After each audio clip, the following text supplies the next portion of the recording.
Agora, simultaneamente, na França está acontecendo um movimento reacionário que é muito esquecido, que é a Action Française, né? Que está um pouco por trás que faz parte do pacote, por trás do caso Dreyfus, né? Que depois o Émile Zola vai fazer o J'accuse, né? Que é talvez o texto mais famoso dele e tal. Ali, a Action Française, eu não estou chamando de fascista, porque, na verdade, era um movimento essencialmente reacionário, queria retornar a uma França pré-Revolução Francesa, só que mas já era uma pré-Revolução Francesa imaginada, né? É esse passado fantasioso que, de certa forma, um pouco da raiz do que viriam a ser os fascismos, estava ali também, não? Sim, não, totalmente. Na verdade, eles idealizam sempre... Bom, todos nós podemos idealizar o passado, né? Isso é apanagem de um grupo político só. E, em geral, as pessoas idealizam muito, porque elas não veem o passado como objeto de estudo, elas veem o passado, na verdade, como uma narrativa, né? Pode ser floreada, pode ser... Então, todos nós podemos idealizar, inclusive nós, historiadores profissionais, né, do tempo e tal. Mas a verdade é que esses movimentos extremistas, eles necessitam da idealização do passado para a legitimação dos discursos, né? Então, eles falam de coisas que não existiram, mas eles dizem... É como, por exemplo, né, o Bolsonaro no Brasil, que eu fiz um videozinho lá do meu canal que era isso. Qual a diferença entre o negacionismo e uma revisão histórica? Toda vez que um historiador produz história, a historiografia, ele revisa tudo que foi escrito. Aí hoje se fala revisionismo. Não, independente do termo, você de fato pratica isso. Você pega todo o material acumulado, revisa, pega as fontes primárias, né, as secundárias, etc., e faz uma nova história sobre aquilo ali. Naturalmente que você tem que ser legatário do que existia. Mas você pode, na idealização, inventar completamente. Então você diz que a escravidão no Brasil, ela não era o que ela era, que era um comércio transatlântico de seres humanos. Não, você diz o seguinte, os escravos, assim que eles falam, já eram escravos na África. Aí você compara, né, você aniquila a diferença, você não compreende nada. Porque você diz, não, o que acontecia aqui não tinha problema nenhum, porque lá já havia escravidão. Você não entende que aquela escravidão é étnica, é por guerra, é por pilhagem. E que, bom, essa sim, nesse sentido, escravidão na condição humana sempre existiu. Mas você equipara coisas que não são equiparáveis. Mas eles fazem isso...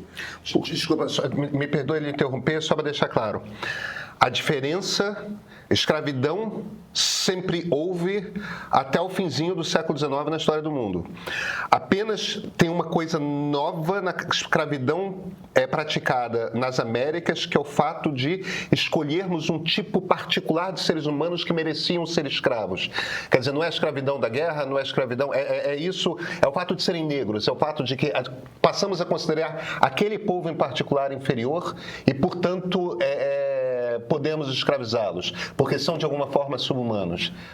Na verdade, e vai além, quer dizer, aquilo ali, tinha um ministro do Império, Bernardo Pereira de Vasconcelos, que ele dizia, a África civiliza o Brasil. A África civiliza o Brasil, o que ele está dizendo não é as culturas africanas, não, porque ele não ia ter esse pensamento. Ele está dizendo o seguinte, os africanos, né, aquela gente toda que, como você diz, é inferior, é embrutecida, na verdade, eles são a grande riqueza, porque são eles que civilizam, ou seja, são eles que fazem a nossa riqueza. Então, ele não está falando que as culturas africanas estão, né, que é o pensamento nosso hoje em dia, que são uma riqueza, ou Gilberto Freire, desde ele já. Não, ele está dizendo o seguinte, aquelas vidas humanas que não valem nada mesmo, elas estão nos civilizando porque é com a produção delas, do braço delas, da morte delas, do sangue delas, que nós somos ricos, né? Então, na verdade, esse pensamento, não é? Quando você equipara uma escravidão transatlântica comercial que fazia umas pessoas ficarem muito ricas e fazia aqueles seres humanos, inclusive, na verdade, tantos milhares e milhares morrendo, né, já na travessia, ou chegando aqui semi-mortos e sendo enterrados lá no cemitério aqui no Rio, tem o Pretos Novos, né, no Valongo, essa vida não valia, né? Não era equiparável à nossa vida, a vida de quem não fosse isso, né? Mas aí vai chegar o século XX, onde diz a Hannah Arendt, quem vai praticar isso já não são mais os particulares. esse tipo de barbárie, né? Daí ela, né, a trilogia dela sobre a Revolução, a origem do totalitarismo, Eichmann em Jerusalém, ela vai dizer, o Estado, a Elisabeth Roudinesco lá da França, que é historiadora e psicanalista, ela também bate muito nessa tecla. O Estado, a quem a gente delega o monopólio exclusivo do uso da força policial, não sei o quê, não é só isso, o Estado vai ser o assassino mesmo. É uma coisa muito diversa, assim. O Estado vai ser nominalmente um aniquilador de tudo. O Estado está autorizado a retirar, até porque ela diz, não são humanos plenos aqueles indivíduos lá, né? Tem até uma figura, o Primo Levi é citado e tal, do muçulmano, mas aí tem que entrar muito naquela visão para entender que dentro dos campos de concentração era chamado muçulmano como uma referência lá da Europa medieval, onde um grande inimigo era aquele cidadão.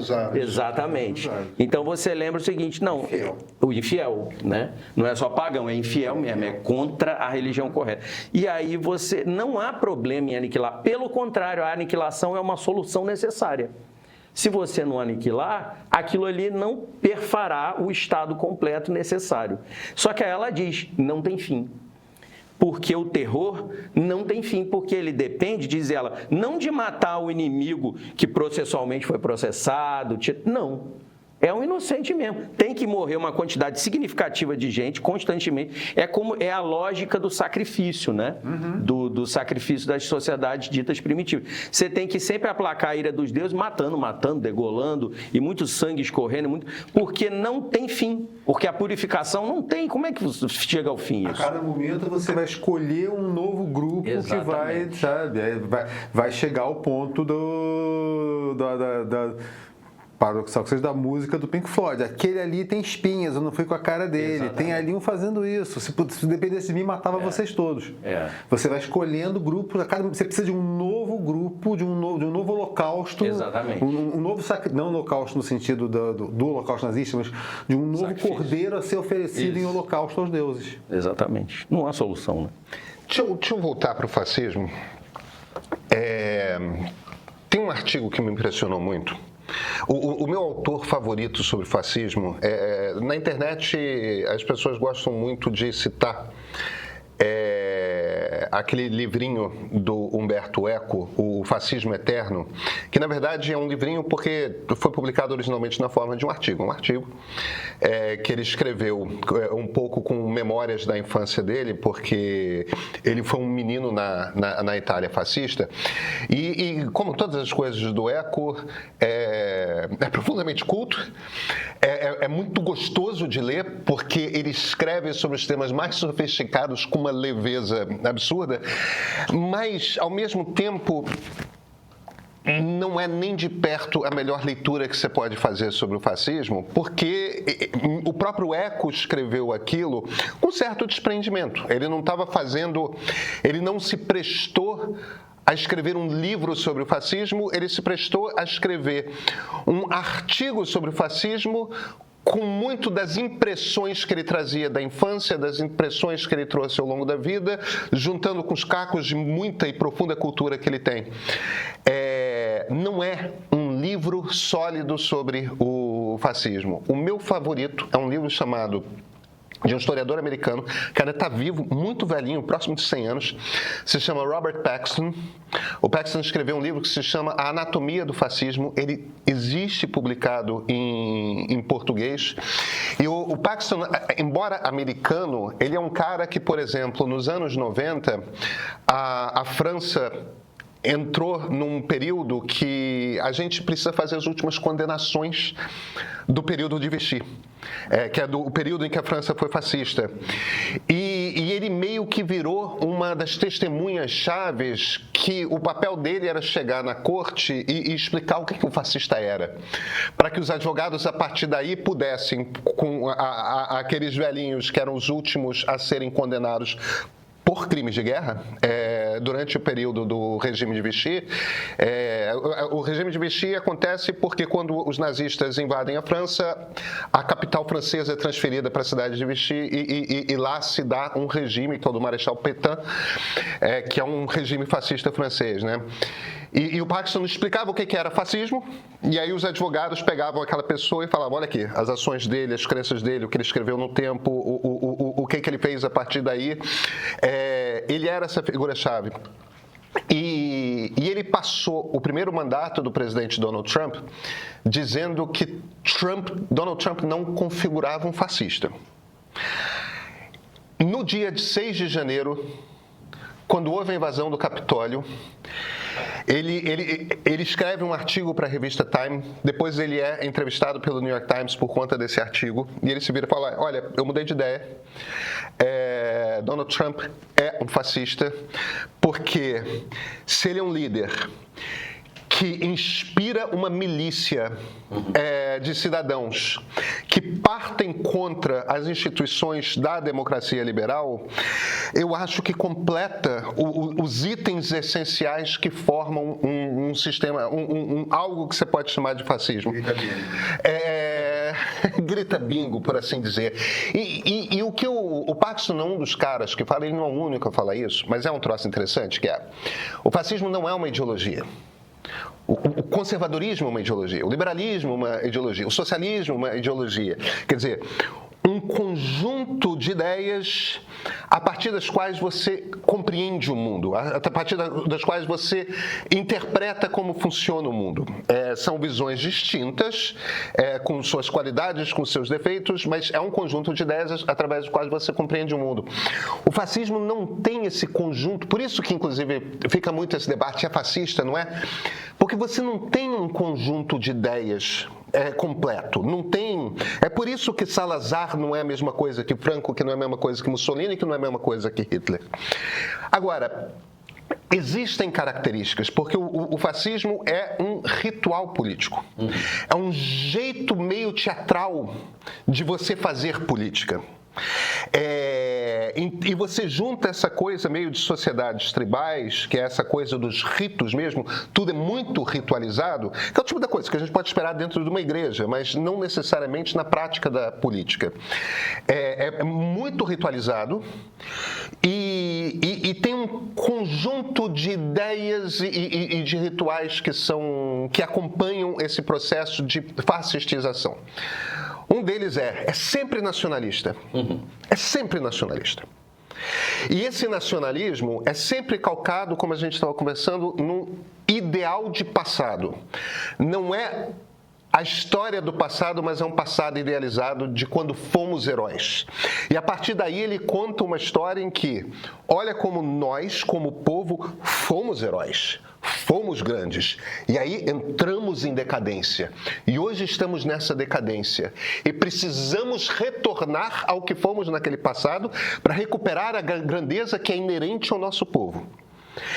Todo o fascismo tem essa história. Donald Trump conta essa história. O slogan dele é Make America Great Again. Faça da América grande de novo. Olha, era assim no fascismo italiano. Aí eles estavam tendo o Império Romano. Os nazistas tinham aquela coisa wagneriana, né? Dos vikings, né? Dos chapéus com chifre duplo. Usavam. Que eles não usavam, mas não importa. É idealizado esse passado, né? É um passado idealizado. O peculiar no Trump é que o passado idealizado dele, o passado que ele idealiza, é o passado dentro de uma democracia construído por um programa liberal social-democrata, liberal intervencionista, que era o New Deal. É isso. Só que é uma visão, porque aí não é uma visão econômica, é uma visão social. A gente nós conversávamos, era aquela América branca, de classe média, que o negro sabia o seu lugar, a mulher sabia o seu lugar, protestante, o gay estava dentro do armário, sabe? E eles viam isso como uma harmonia. Sim. A sociedade estava em harmonia, a sociedade estava em paz e nós perdemos essa paz. Sim. Outra característica fundamental do processo de ritualização do fascismo é o uniforme. O fascista gosta do uniforme. E a gente tinha um termo aqui no Brasil nos anos 30, que era usado para se referir aos fascistas, porque os integralistas não foram os únicos fascistas, né? Você também tinha um grupo fascista em Minas Gerais. Petrópolis, sim. Nazista em Petrópolis. Não, sim. Além de fascistas italianos... Uma tese de além de fascistas italianos em São Paulo e nazistas no sul do país, você também tinha outros grupos. Você tinha os camisas azuis em Minas Gerais, você tinha, evidentemente, o maior de todos os movimentos, que eram os camisas verdes, que eram os integralistas. No Brasil, eles eram chamados de os encamisados. Justamente por conta dessa característica de que é uma turma que andava uniformizada na rua. Eles se vestiam de caque na Alemanha, eles se vestiam de preto na Itália, eles se vestiam de azul também em Portugal. Você sempre tinha essa coisa do uniforme. E, gente, o boné MAGA é um uniforme. Você olha uma característica que é uma característica única ao trumpismo, que não. Você olha comício de qualquer candidato republicano antes de Donald Trump, as pessoas estão com as roupas que elas andam na rua. Você olha para os comícios democratas, as pessoas estão com as roupas que elas usam na rua.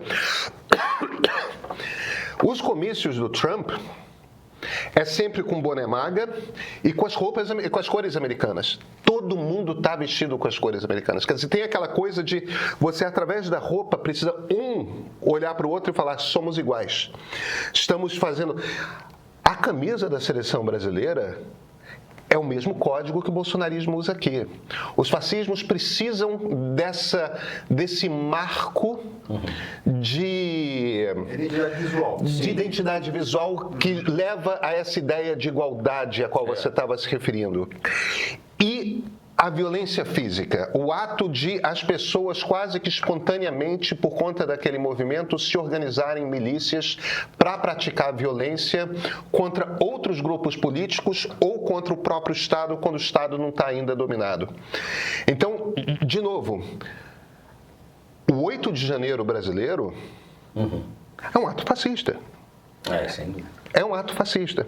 Você pega esses elementos todos, percebe que eu não estou falando de ideologia em nenhum momento, mas eu estou pegando os traços que o Paxton usa para... O que ele está dizendo, em essência, é o seguinte: você junta esses traços, essa coisa desse nacionalismo baseado num passado imaginado e idealizado, essa coisa do vestir o uniforme e a organização de milícias para atos de violência política contra os grupos adversários ou contra o Estado. Bingo! Esse é o bingo, Léo. E nesse sentido... É evidente que não existe na história do Brasil, desde os anos 30, nenhum movimento, nem movimentos populistas de direita, sei lá, Jânio Quadros, entendeu? Não tinha isso. Não tinha essas características, como o bolsonarismo tem, como o integralismo teve. Você pega movimentos políticos na história dos Estados Unidos, não tinha isso. Esse é o argumento que o Paxton faz e que é o argumento que me convence, tipo, não, tudo bem, eu acho que o caso está feito, está apresentado. Sim. Eu acredito que a gente esteja nessa encruzilhada, não é de agora. Eu coloquei isso até num texto aí há um tempo, Torre de Babel, porque a sociedade vai passando a ter muita dificuldade de diálogo, não é? Mas é isso, uma lógica dialógica é contrária aos discursos de extrema direita, assim como é também os de extrema esquerda, né? E é muito complexo, porque a gente tem até dificuldade de perceber o grau, não é, como aconteceu também, né, no nazismo, no fascismo italiano, o grau de preponderância que isso vai alcançando na sociedade, né? Eu estava vendo um vídeo esses dias que era por causa do Papa, toda essa coisa, era o Papa Pio XII saindo após Latrão, após tudo que, né, o reconhecimento da Santa Sé. Então, Pio XII já é Papa e ele sai do Palácio Apostólico do Vaticano para ir ao Quirinal, que aí sim, símbolo do poder, né, dos Savoia terem dominado a Itália, e é uma visita, né? Então, de Estado, porque sai um chefe de Estado, vai para o outro. E o termo fascismo, né, o empregado pela estatal lá de TV, né, de filmagem, é um termo completamente, e é isso que entra, né, a Hannah Arendt, entra todos os pensadores da década de 50 e 60, é um termo que não tem nenhuma pejoração. É um termo completamente normal e bom. Eu diria que é um termo considerado muito bom, muito positivo. Por quê? E aí entra uma coisa que o Pedro falou, nacionalismo, que é... Você não precisa ler os grandes clássicos historiográficos para entender que nacionalismo é a exacerbação doentia do patriotismo. Porque patriotismo em si não é uma doença, né? Patriotismo é íncito aos processos de ereção dos Estados nacionais, né? Agora, o nacionalismo é a patologização do patriotismo. E essa é a questão, porque você já nunca sabe, lidando com essas pessoas, em que ponto elas estão. Você não sabe bem o que elas estão pensando, o que elas acham que é importante, por exemplo, na sociedade, depurar, eliminar. Você não sabe bem do que elas estão falando. É difícil, né, a interlocução com essas pessoas.